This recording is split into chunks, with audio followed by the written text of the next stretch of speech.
12시 많은 참여 바랍니다.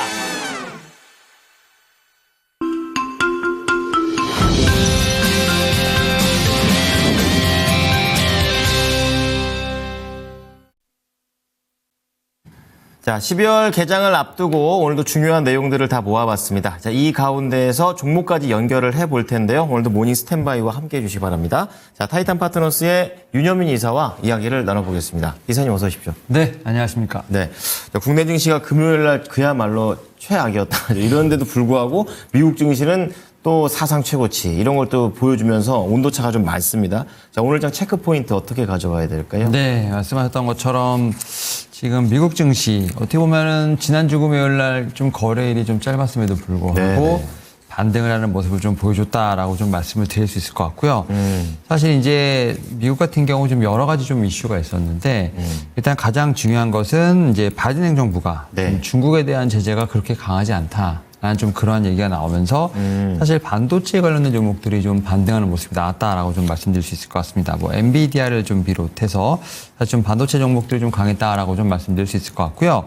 여기에 더해서 이제 쇼핑 시즌, 그러니까 우리가 흔히 말하는 이제 산타랠리에 이제 초입에 있는 어떤 그런 상황이다 보니까 그렇죠. 그러한 측면에서 봤을 때 연말 쇼핑 시즌에 관련돼서 상당히 좀 이제 관심이 좀 가고 있는 상황이라고 볼 수 있을 것 같고 그와 관련된 기업들의 어떻게 보면 실적이라든지 향후에 지금 포워드 가이던스 관련된 부분들이 상당히 좀 초점이 맞춰지고 있는 상황이라 볼 수 있을 것 같은데 네. 그런 측면에서 추수감사절 쇼핑뿐만 아니라 블랙 프라이데이로 좀 이어지는 상황에서 괜찮다라고 좀 얘기가 좀 나오면서 좀 아마존 같은 경우도 좀 반등을 하는 모습이 나왔다라고 좀 말씀드릴 수 있을 것 같고요. 네. 여기에 또 그 테슬라. 아, 테슬라는 진짜 어디까지 올라가죠? 그 자율주행 관련된 얘기들이 지금 상당히 강하게 나오고 있지 호평을 않습니까? 또 받았더라고요. 네, 그래서 이와 관련된 얘기들이 또 나오면서 어쨌든 반등을 하면서 어떻게 보면 빅테크 관련된 종목들, 그렇죠. 그 네, 소비와 그렇죠. 관련된 종목들이 좀 반등을 하는 모습이 좀 나왔다라고 볼 수 있을 것 같고 그런 측면에서 이제 오늘 그리고 이번 주는 또 이제 좀 이제 그 사이버 먼데이 관련된 매출도 분명히 좀 체크해 볼 필요가 있고 이번 주 같은 경우는 경제 지표라든지 네. 좀 상당히 많은 부분이 발표가 되고 있는 상황이라 볼 수 있을 것 같은데 그 가운데서도 이번 주 금요일에 지금 이제 이 고용 보고서 이게 상당히 중요하지 않을까라는 좀 생각이 듭니다. 이게 FOMC랑 연결이 있는 거죠? 그렇죠. 예. 그래서 이번 주에 보게 된다고 하면 이 고용 보고서를 통해서 과연 이제 FOMC에서 금리 인하에 대한 부분들 뭐 이제 올해는 한 번 더 인하를 하지 않을까라는 좀 확률이 올라가고 있는 상황인데 네. 다만 중요한 것은 그렇죠. 내년의 어떤 속도전인데 사실은 뭐 4번까지 인하지 않을까라는 얘기가 있다. 좀 줄어들었습니다. 2번까지 좀 줄어들었던 상황이기 때문에 네. 분명히 이제 올해 인하도 상당히 중요합니다만 올해뿐만 아니라 내년에 어떻게 될지에 대한 부분들까지도 어느 정도 좀 힌트를 얻을 수 있지 않을까라는 좀 생각을 하고 있고요. 거기에 더해서 지금 말씀하셨던 것처럼 이제 한국 증시를 보게 된다고 하면 일단은 지난주 금요일 상당히 암울했습니다. 그랬습니다. 그렇죠? 11월 마감이었는데 사실 이렇게 보니까 이 월 말마다 외국인의 매도세가 좀 상당히 많이 나오고 있어요. 그러니까 뭐 8월, 9월, 10월, 11월 말일마다 계속 매도 폭탄이 나오고 있는데 안정이 좀 겹쳤네. 네. 예. 근데 사실 이 금요일 날 시장이 내려가는 거에 대해서 좀 의견이 좀 상당히 좀 분분했어요. 뭐 그러네요. 이제 일본의 금리가 인상되는 것이 아니냐라는 어떤 그런 것들, 뭐 CPI가 좀 높게 나오면서 이와 관련된 부분이 좀 있지 않을까부터 시작해서 여러 가지 이유가 있었습니다만 제 개인적으로는 특별한 이유는 없다. 뭐 대주주 양도세도 지금 뭐 50억까지 올라간 상황에서 양도세 물량이 많이 나온다? 뭐 일부 영향이 있겠습니다만 그걸로 지난주 매도세를 설명하기 좀 힘들다. 그래서 뭐 일본의 금리 인상에 대한 부분들, 뭐 양도세 회피부터 시작해서 여러 가지 뭐 얘기가 좀 나왔습니다만 그걸로는 제가 볼 때는 설명이 좀 힘든, 어떻게 보면은 상당히 이해하기 힘든 하락이 나왔다. 그 말씀은 이제 네. 일희일비 하지 말자는 얘기죠. 네, 그렇죠. 그러니까 네. 제가 볼 때는 월말마다 어떻게 보면 그 외국인의 매도세가 나오는 약간 패턴에 의한 것이 아닌가라는 좀 생각을 할 뿐 그 원인을 저는 명확하게 규명하기 쉽지 않다라는 측면에서 봤을 때 과도한 하락이라고 좀 생각을 하고 있습니다. 네, 그렇군요. 자, 이제 국내 반도체도 미국 증시의 이런 흐름에 따라서 좀 살아날지 좀 보셔야 되겠고, 연말 쇼핑 시즌에 대한 그런 기대감, 그리고 금리 인하가 이제 앞으로 어떠한 속도로 또 이어지게 될지까지 이런 포인트를 중심으로 좀 시장을 보셔야겠습니다. 자, 그럼 모닝 관심주 들어갈 텐데요. 이제 그 전에 사실 지난주 월요일 날이었습니다. 모닝 네. 관심주에서 방산과 조선의 콜라보레이션이었던 한화 엔진 다시 한번 또 매집의 기회가 오는 것 같고 엔터 쪽에서 뭐 말도 못합니다. JYP 말씀해 주셨는데 계속 올라가고 있습니다. 그런 가운데 쇼핑 쪽에서 카페24 심상치 않은 강세들이 좀 나오고 있습니다. 자, 그런 가운데 오늘 또 새로운 종목들 좀 들어보도록 하겠는데요. 첫 번째 키워드는요. 지금 증시가 좀 흔들린 상황에서 그래도 지난주부터 되는 데는 또 된다라는 걸 보여주셔서 예, 신기합니다. 네, 정말 주말마다 힘듭니다. 공부 많이 하신다고. 네. 예. 이번 주 첫 번째 키워드는 네. 게임입니다. 아, 그렇군요. 드디어 이제 게임을 제가 이제 가지고 나왔습니다. 자, 게임에서는 어떠한 포인트로 봐야 될까요? 사실 게임 같은 경우 관련된 종목들 뭐 올해 내내 좀 힘들었다고 해도 과언이 아니지 않을까라는 좀 생각을 하고 있는데 실적도 좀 좋지 않았고 여기에 더해서 신작도 부재했던 점이 상당히 좀 이런 주가를 누르는데 한몫하지 않았나라는 좀 생각을 하고 있는데 네. 최근에 여러 가지 좀 이슈가 좀 다시 불거지면서 오히려 좀 반등의 모멘텀을 찾고 있는데 첫 번째가 이제 웹 마켓 수수료에 대한 어떤 인하 기대감이 좀 나오고 있다라고 좀 말씀드릴 수 있을 것 같은데 네. 지금 구글과 애플을 상대로 뭐 독과점이라든지 인앱 결제 수수료 과다 징수에 대해서 집단 조정에 나섰습니다. 그래서 조금 수수료를 낮춰달라라는 좀 얘기가 좀 나오고 있고 지금 수수료가 거의 30%가 넘는다고 합니다. 그렇군요. 이런 점에서 봤을 때 거의 독과점이라고 볼 수 있을 것 같은데 이런 부분이 좀 현실화가 되게 된다고 하면 아무래도 실적에 대한 부분이 좀 개선세가 좀 강하게 일어나지 않을까라는 좀 생각을 하고 있습니다. 특히 네. 이제 그 모바일 기준으로 봤을 때 모바일 수수료율이 거의 17%가 되는 상황이기 때문에 이 수수료율이 조정되게 된다고 하면 영업이익률 자체가 좀 평균 7% 이상 상승하는 그런 효과가 있다라고 좀 말씀드릴 수 있을 것 같고 네. 여기에 더해서 신작도 상당히 많이 나오지 않을까라는 좀 예상을 하고 있다라고 좀 말씀드릴 수 있을 것 같습니다. 특히 그래요? 이제 내년에 좀 상당히 게이머들에겐 기대될 만한 신작들이 상당히 많이 나온다고 하는데 뭐 펄어비스의 붉은 사막을 좀 비롯해서 넷마블의 7개의 지금 대죄 그다음에 넥슨의 버스커라고 하죠. 이런 부분들 그다음에 이런 좀 제가 볼 땐 대작들이 나오는 걸로 인해서 상당히 좀 기대감이 있다라고 좀 말씀드릴 수 있을 것 같고 네. 무엇보다 지금 이제 이 제조업과 관련된 쪽에서 반도체 지천지 쪽에서 상당히 트럼프와 관련된 관세 이슈가 상당히 많은 상황에서 제조업이 없는 IP를 좀 가지고 매출을 낼 수 있는 우리가 흔히 말하는 금리 인하와도 연관이 돼 있는 그런 좀 섹터로 좀 수급이 몰린다라는 측면에서 봤을 때 게임도 그중에 한 섹터가 아닐까라는 좀 생각을 하면서 저는 게임 섹터 이번 주에 한번 체크해볼 필요가 있지 않을까 생각하고 있습니다. 네, 트럼프의 이런 영향권에서 벗어나고 싶다면 IP로 가야 된다는 얘기를 또 지난주에도 말씀해 주신 바 네. 있는데 그중에서 또 게임입니다. 어떤 게임주가 좋습니까?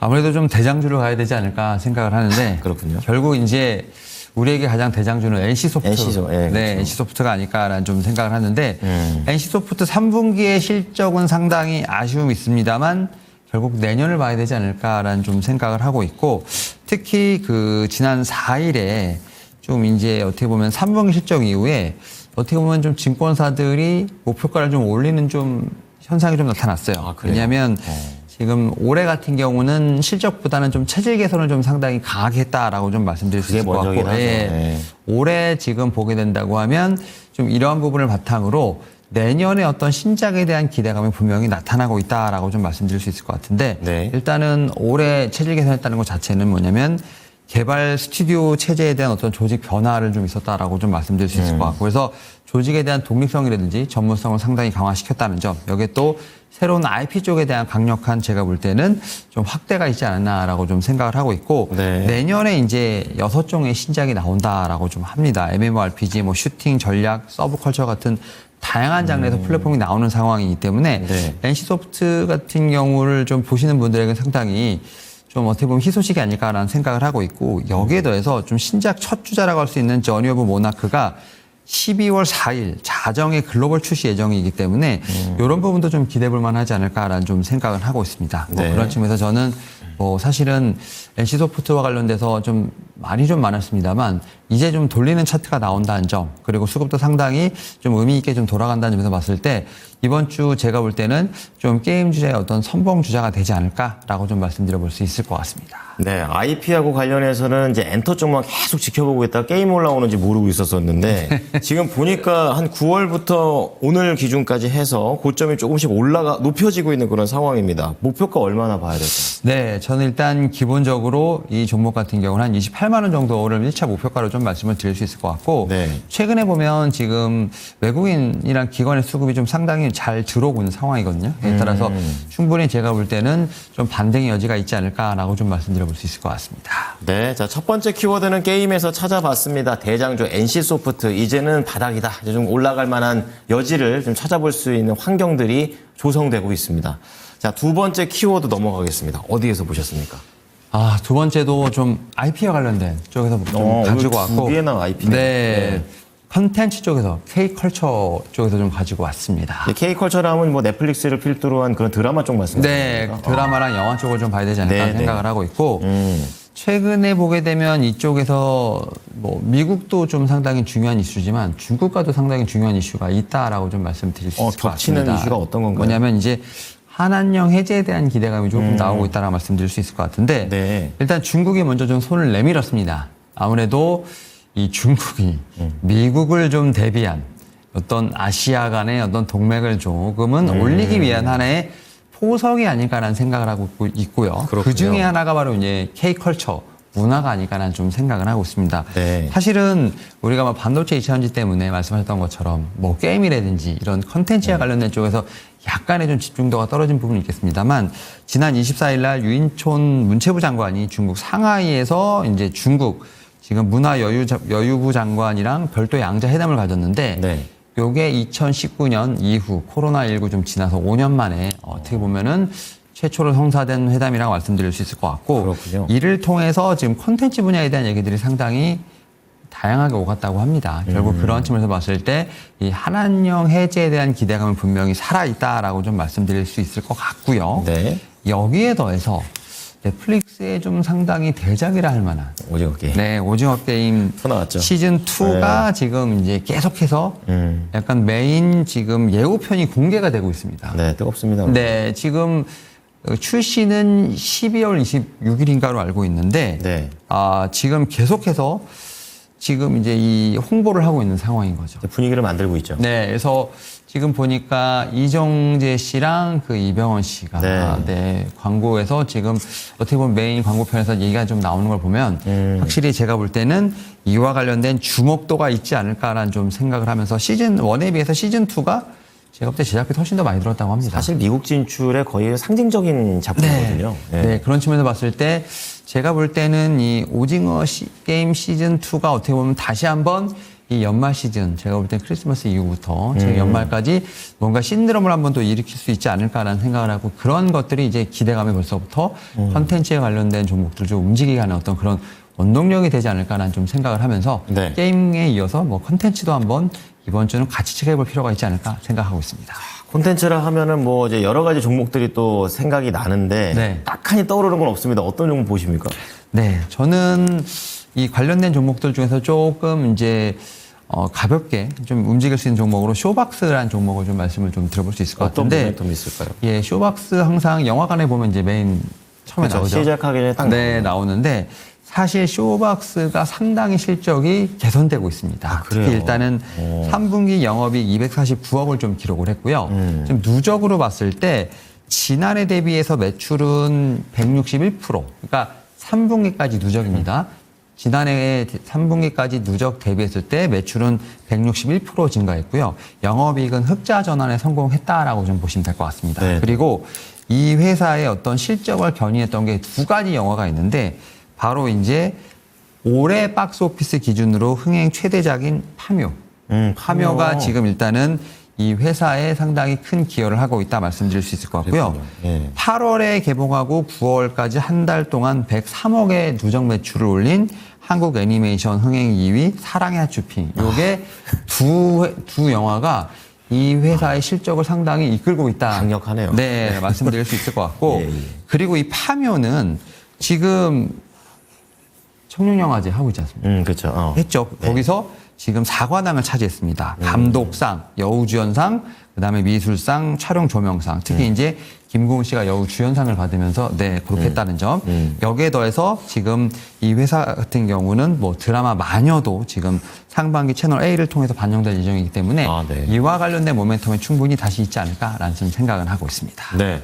자, 근데 쇼박스 같은 경우에는 최근에 한번 고점을 찍고 5천 원을 한번 넘겼었는데요. 그 다음에 한번 내려왔다 다시 한번 상승 추세를 보여주고 있는데 목표가를 얼마나 잡으십니까? 네, 저는 말씀하셨던 것처럼 전고점을 다시 한번 좀 보면서 한 5천 원 정도 한번 좀 보시면 좋지 않을까 생각하고 있고 말씀드렸던 것처럼 11월 4일 한번 제가 볼 때는 급하게 상승이 나왔습니다만 다시 한번 네. 좀 차익 매물이 나왔기 때문에 전고점을 한번 기준으로 한번 보면 좋지 않을까 생각하고 있습니다. 시장에 관심이 식지 않은 또 IP 중에 하나로 또 쇼박스를 말씀을 해 주셨습니다. 자, 그럼 이사님의 관심주는 어디에 있을까요? 네, 또 저는 이 종목을 빼놓으면 또 되게 섭섭할 것 같아서 제약바이오 섹터에서 셀트리온. 네. 오늘 굵직굵직한 거 갖고 오시네. 네, 셀트리온을 좀 갖고 왔는데 네. 지금 미국에서 나오는 지금 얘기들 중에 생물보안법이 곧 통과될 것이라는 얘기가 있습니다. 아, 그렇습니다.